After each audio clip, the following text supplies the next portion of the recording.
Students, এর আগের দিন আমি তোমাদের সাথে ব্লসমসের লেসন 1 মিন্ট ক্যাপটা পড়িয়েছিলাম। আজকে আমি তোমাদের সাথে লেসন 2 ক্লাউডসটা আলোচনা করছি। ঠিক আছে, তো চলো শুরু করা যাক। প্রথমেই দেখতে হবে যে এই গল্পটা কে লিখেছেন, না ইন্তিজার Hossain.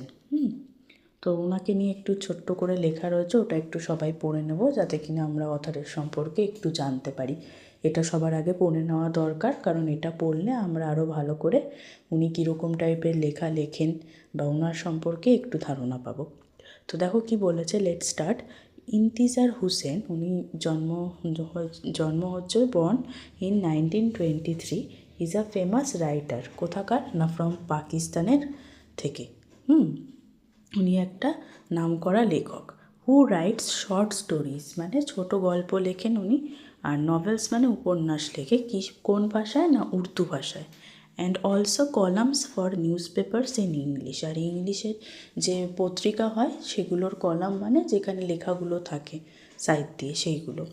He has received many awards in Pakistan, India and the middle east. তাহলে কোথায় কোথায় উনি অনেক অ্যাওয়ার্ড পেয়েছেন, না পাকিস্তান, ইন্ডিয়াতে, আর মিডল ইস্ট মানে সৌদি আরব, ঠিক আছে, এই সব জায়গাগুলোতে। Europe.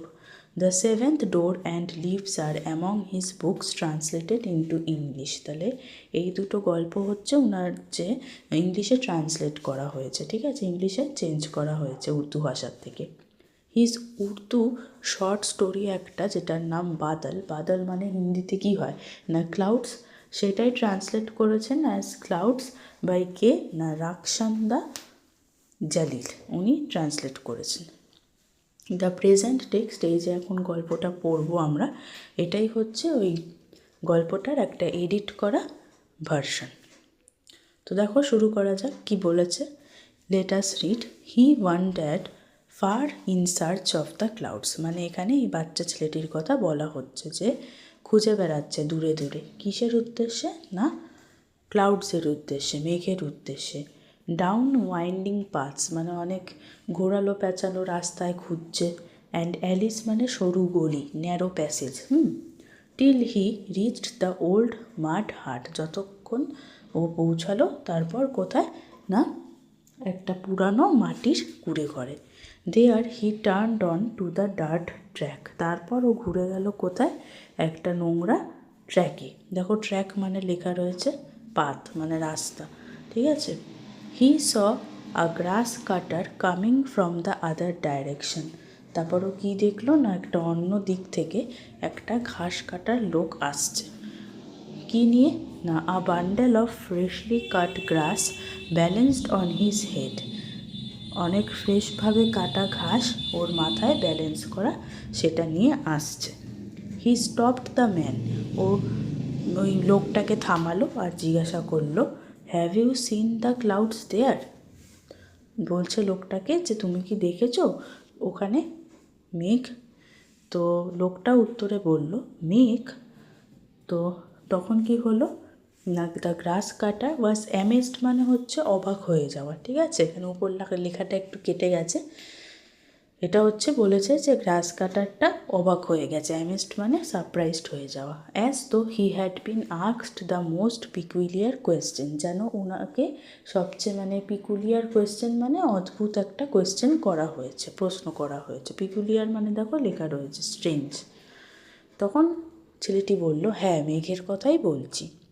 He was disappointed to see that the grass cutter was still mystified.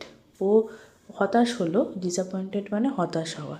কী দেখে, না গ্রাস কাটারটা তখনও অবধি মিস্টিফাইড ছিল। মিস্টিফাইড মানে যে বুঝতে পারছে না, অবাক হয়ে রয়েছে এটা দেখে। তো তারপর কি হলো, না ছেলেটি ওয়াকড অন, হেঁটে চলে গেল, আনটিল হি কেম অ্যাপন আ ফার্মার। তারপর ওর সাথে কার দেখা হলো, না একটা ফার্মার মানে চাষির দেখা হলো, যে কিনা প্লাউইং হিজ ফিল্ড মানে লাঙল দিয়ে মাটি খুপাচ্ছে, ঠিক আছে। He asked him the same question, তাকেও ও সেম কোয়েশ্চেনটা জিজ্ঞাসা করলো যে did the clouds come here, এখানে কি এসেছে মেঘগুলো। তো তখনও উত্তরে the farmer could not make sense of the question, কোয়েশ্চেনের মানেটা বুঝতে পারল না। বলছে মেঘ, হি আস্কড, ওর মনেও সেম প্রশ্ন আসছে। তখন আবার ছেলেটি বলল, হ্যাঁ মেঘের কথাই বলছি, yes clouds.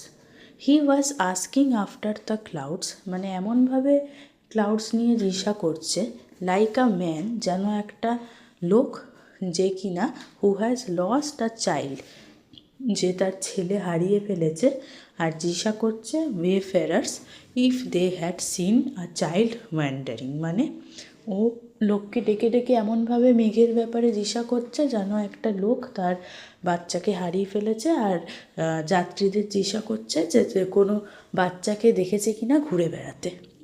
Perhaps the clouds two wire lost children, হতে পারে যে মেঘগুলো মানে লস্ট চিলড্রেনের মতনই এখানে ব্যাপারটা লাগছে, যে হারিয়ে যাওয়া বাচ্চা। And he was going around, আর ও ঘুরে বেড়াচ্ছিল, আস্কিং পিপল অ্যাবাউট দেম, মানে ওদের মেঘের ব্যাপারে জিজ্ঞাসা করে করে ও ঘুরে বেড়াচ্ছে। But no one could give him a satisfactory answer, কিন্তু কেউ ওকে ঠিকঠাক কোনো উত্তর দিতে পারলো না যেটাতে ওর স্যাটিসফ্যাকশন হয়, মানে ওর মনে হয় যে হ্যাঁ এটা ঠিকঠাক উত্তর, স্যাটিসফ্যাকশন। তো এবার তোমাদের অ্যাক্টিভিটিটা আছে, এটা আমি তোমাদের এরপর শর্টসে চ্যাপ্টারটা শেষ হয়ে গেলে পড়ানো আপলোড করে দেবো, তোমরা চিন্তা করো না, দেখবে এর আগের যে চ্যাপ্টারটা আছে সেটারও আমি শর্টসে আপলোড করে দিয়েছি,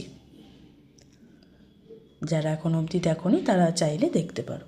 তো চলো এবার নেক্সট যে পার্টটা সেটা শুরু করা যাক। His mother was the first he had asked in the morning, ওর মাকেই ও প্রথম সকালে জিজ্ঞাসা করলো, Ammaji where have the clouds gone, কোথায় গেছে মেঘগুলি। তখন ওর মা কি বলছে, হু হ্যাজ গন হোয়ার, কে কোথায় গেছে। As if he had asked an exceptionally stupid question, জানো ও একটা এক্সেপশনালি মানে খুবই মারাত্মক একটা, স্টুপিড কোয়েশ্চেন মানে তো জানো যে বোকা বোকা প্রশ্ন। বলছে ক্লাউডস, তখন ওর মা কি উত্তর বলছে না, ক্লাউডস মেঘ, have you lost your mind boy, তোমার কি মাথা খারাপ হয়ে গেছে। হারি আপ নাও, নাও তাড়াতাড়ি এখন করো তো, ওয়াশ কুইকলি মানে স্নান টান করো, ইট ইউর ব্রেকফাস্ট, তোমার ব্রেকফাস্টটা খাও, অ্যান্ড গো টু স্কুল, আর স্কুলে চলে যাও।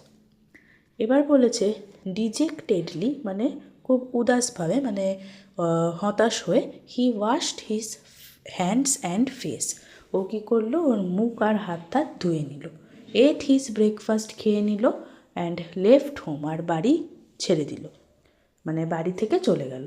But the question still haunted him, কিন্তু প্রশ্নটা তখনও ওকে খুব চিন্তা দিচ্ছিল। কি এখানে হন্টেড মানে কিন্তু ভূত নয়, ঠিক আছে, এখানে হন্টেড মানে দুশ্চিন্তা করা।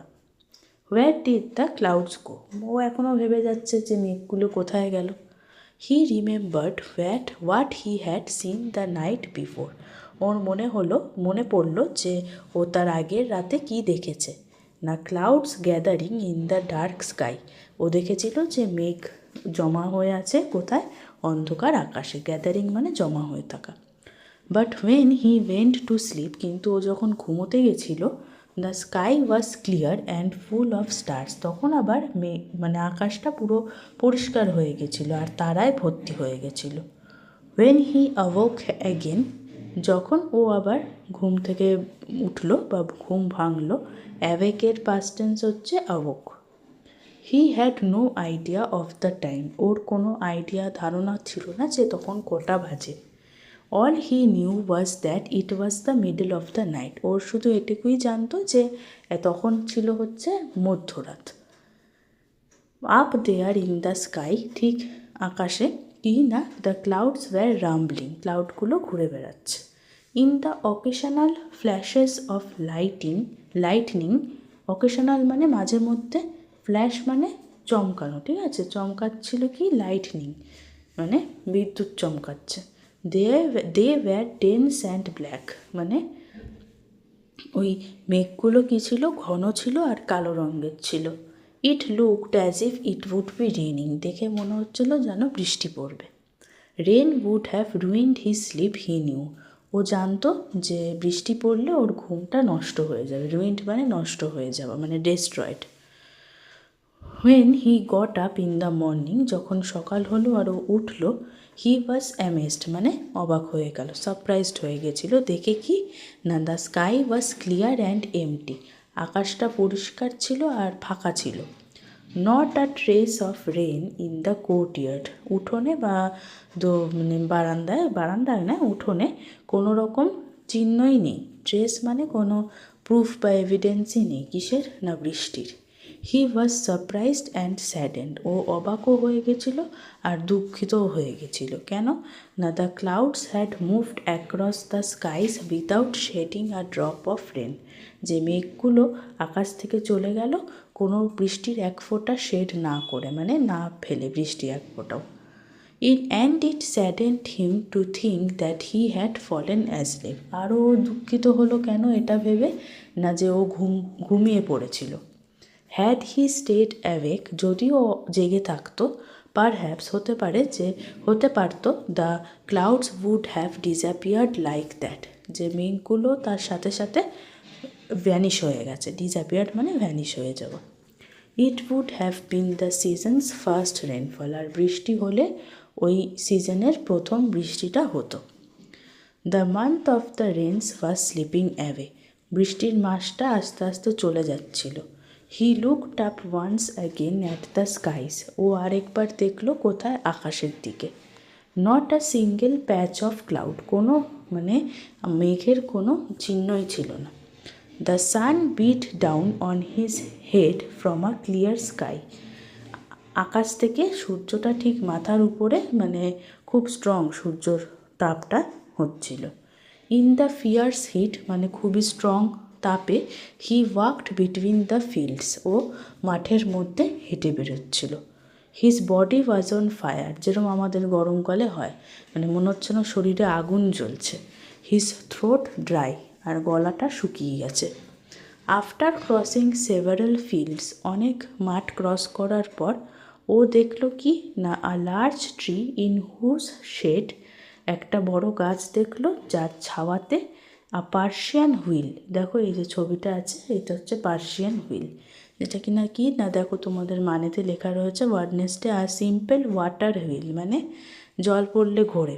For utilising the power of flowing water, মানে জল পড়লে সেটার যে গতিবেগটা দিয়ে ওই ইলেকট্রিসিটি প্রডিউস হয়। ওইটা দেখলো যে ঘুরছে, টার্নড জেন্টলি, আস্তে আস্তে ঘুরছে।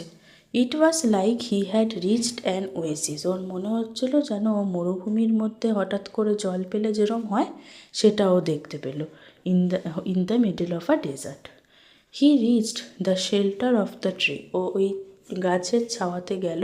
And splashed the cold water from the Persian wheel on his dusty feet, ওর ধুলো পায়ে ওই জলটা ওখান থেকে নিল পার্সিয়ান হুইল থেকে আর ছেটালো। স্প্ল্যাশ মানে ছেটানো।